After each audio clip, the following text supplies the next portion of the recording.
کیا قربانی رکھنے والے افراد جو ہیں وہ قربانی کے دنوں میں وہ اپنے بال ناخن وغیرہ کاٹ سکتے ہیں یا نہیں کاٹ سکتے؟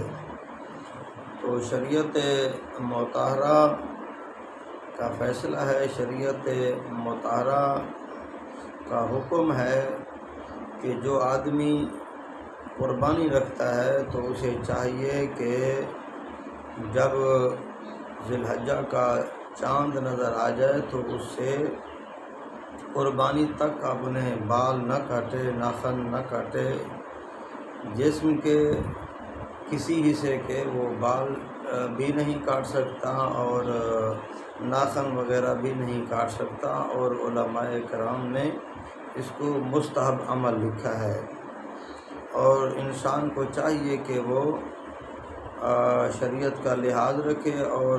ثواب سے محروم نہ ہو، اور خیال رکھے کہ